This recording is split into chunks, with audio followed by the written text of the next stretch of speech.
Welcome to Wings of Fire Dreams. Today, on the day 7 of the TNPSC preparation, we are going to see the topic the Supreme Court. The contents are taken from 12th standard book. Supreme Court of India, its uniqueness.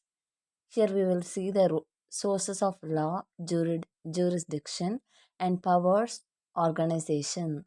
The Constitution of India provides for a three-tier judicial system: the Supreme Court of India, the High Courts in the constituent states, and the district and session courts in the judicial districts in every state. The Constitution also provides for an independent judiciary, that is, independence of the executive and the legislature.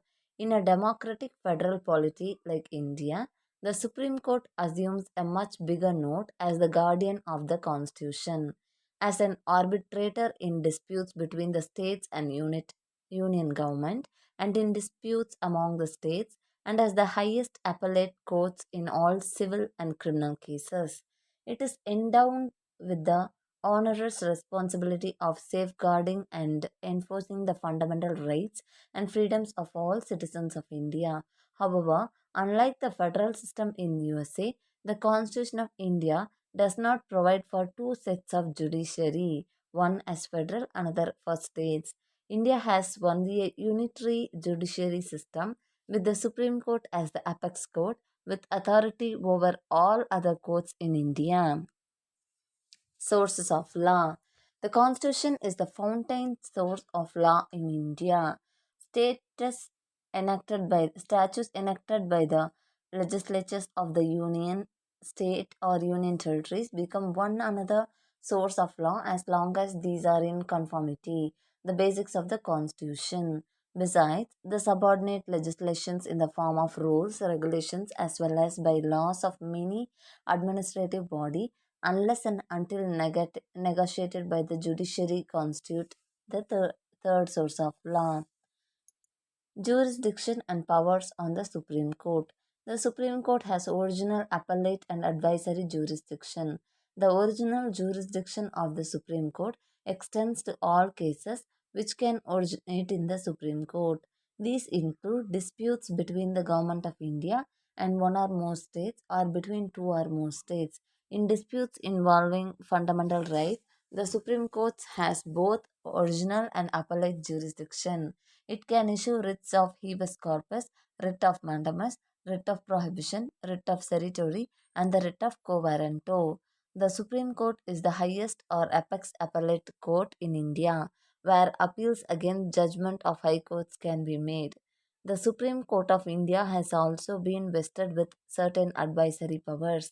The President can seek its advice on any legislative measure. However, the advice of the Supreme Court is not binding on the Article 143. Supreme Court functions as the guardian of the Constitution. It is the final authority to interpret the constitutional law and has the authority to declare any law or executive action or judgments of lower courts null or void if the Supreme Court find them against the letter and spirit of the Constitution. It is also the apex agency to safeguard the fundamental rights listed out in the Constitution. Organization of the Supreme Court.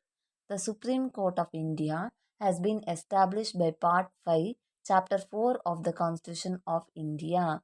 Articles 124 to 147 of the Constitution lays down the composition and jurisdiction of the Supreme Court of India. Originally, the Constitution provided for the Chief Justice and seven lower ranking judges. The Constitution enables the Parliament to increase this number. By 2008, the number of judges have been increased from 8 to 30. By 2019, there are 34 judges, including Chief Justice. As to the appointment of the Supreme Court judges, the Chief Justice of India should consult a collegium of four senior most judges of the Supreme Court. The collegium makes the decision in consensus. Every judge of the Supreme Court is appointed by the President after consultation with the Cabinet and the judges of the Supreme Court, and such judges shall hold office until they attain the age of 65 years. If any of the judges want to lay down office, he can do so through an handwritten signed resignation letter to the president. The parliament can remove a judge through an impeachment. To be considered for the office of judge, one must be a citizen of India and his qualification is per the parliament's decision. And the judge should have been worked as a judge of High Court for at least a period of 5 years, or an advocate of High Court, or of two or more such High Courts in succession for at least 10 years, or the person must be, in the opinion of the President, a distinguished jurist. The Indian Federation, through a dual polity, has no dual judiciary at all. The High Courts and the Supreme Courts constitute one single integrated judiciary, having jurisdiction and providing remedies in all cases under the constitutional law, the civil law, or the criminal law. This is done to eliminate all diversities in a remedial procedure. This was said by Dr. B.R. Ambedkar. Justice comes slowly in smaller courts, with 2.91 crore cases pending. With more than 8 lakh cases pending in district and subordinate courts, Uttar Pradesh tops the list of states with the highest number of decade old court cases. As per the National Judicial Data Grid, there are 2.91 crore cases pending in district and subordinate courts, out of which 21.90 lakh cases are pending for more than 10 years. Uttar Pradesh is followed by Bihar with more than 3 lakh pending cases and Maharashtra with over 2 lakh cases. Sikkim and Andaman and Nicobar are at the bottom with the 2 and no pending cases respectively. Teacher can organize a critical debate on justice delayed is justice denied. Appointments are generally made on the basis of seniority.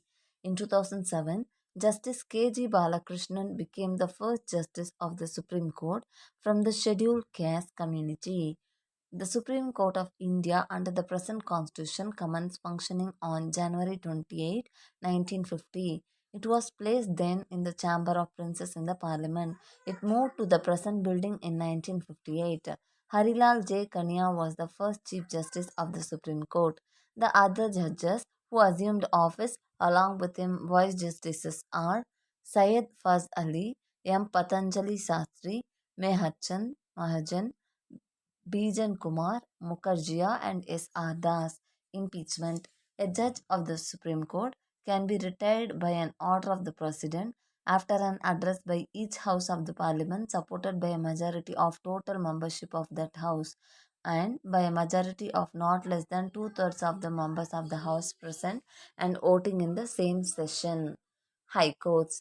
The High Court is the head of the state judicial administration and every constituent state is expected to have a high court. However, at present, four high courts have jurisdiction over more than one state. Among the union territories, Delhi alone has a high court of its own. Other six union territories come under the jurisdiction of nearby state high courts. Each high court comprises of a chief justice and such other judges as the president may from time to time appoint. The Chief Justice of the High Court is appointed by the President in consultation with the Chief Justice of India and the Governor of the state. In appointing other judges, the Chief Justice of that High Court is also consulted. The judges of the High Courts hold office until the age of 62 years and are removable in the same manner as a judge of the Supreme Court. To be considered for appointment as a judge, one must be a citizen of India and have held a judicial office in India for 10 years or must have practiced as an advocate of High Court. The High Courts too have original and appellate jurisdiction in cases arising within the territories of the state. Though the High Courts are a party of single and integrated judicial system, yet they are completely independent judicial institutions. The Supreme Court has no direct administrative control over them, nor they are in any way controlled by either the legislature or executive of the state. But the judges may be transferred from one high court to another by the president, his consultation with the Chief Justice of India. The High Court too has the power to issue writ in cases involving fundamental rights, legal remedies for safeguarding fundamental rights. Both the Supreme Court and High Court have the power to issue writs with a view to ensure quicker justice and early relief to persons whose rights are violated. The writs are issued by the Supreme Court under Article 32 and by the High Courts under Article 226 of the Constitution of India. There are five such writs. Habeas corpus literally means a demand to produce the person in body. It applies in cases where a person is alleged to have been illegally detained. This writ safeguards the personal liberty of every individual. Mandamus. It is a command to act lawfully and to resist from penetrating an unlawful act. It is meant to direct any authority to perform its legal activity. Mandamus may be issued against any authority, officers, government, or even judicial bodies that fail or refuse to perform a public duty and discharge a legal obligation. Prohibition is issued by a higher court to a lower court or tribunal for prohibiting it from exceeding its jurisdiction. Writ of prohibition is issued only against a judicial or quasi judicial body. Certiorari too lies against judicial or quasi judicial authorities and it means to be informed. The writ of certiorari is issued to quash illegal orders of judicial or quasi judicial bodies. Quo warranto is a question asking with what authority or warrant. This means ascertain the legal position in regard to claim of a person to hold a public office. Besides these risks, the High Courts under Article 226 may issue other directions and orders in the interest of justice to the people. Structure of courts. District courts. The courts that hear civil case at the district level are called district courts. Session courts. The courts that hear criminal cases are called session courts. The Panchayat courts. The Panchayat court deals with civil and criminal cases at the village level. The revenue courts. The revenue courts deal with the cases of land records. It also assesses the land and collects the land revenue from the landholders. Lok Adalat. Lok Adalat was set up to provide speedy justice.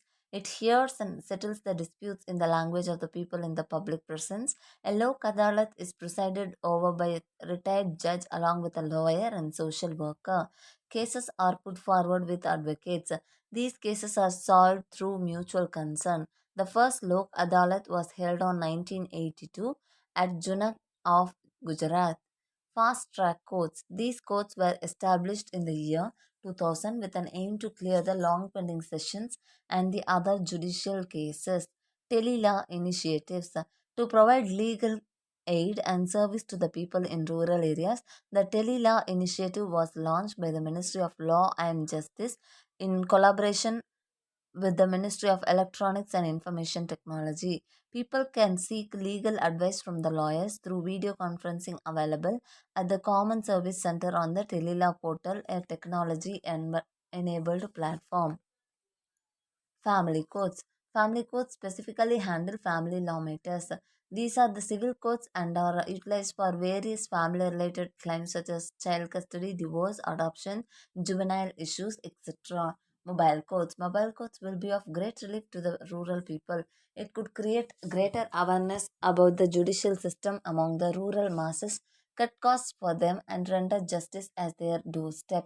E-courts. The e-court project was established in 2005. According to the project, all the courts will get computerized. Judicial Service Center is the part of e-court. The public as well as the advocate can ask directly the case status and next hearing date with free of cost. NALSA, the National Legal Service Authority, has been constituted under the Legal Service Authorities Act 1987 to provide free legal service to the weaker section of the society and to organize lok adalats for amicable settlement of disputes. Thank you for watching this video. If you like this video, please share it to your friends and subscribe our channel.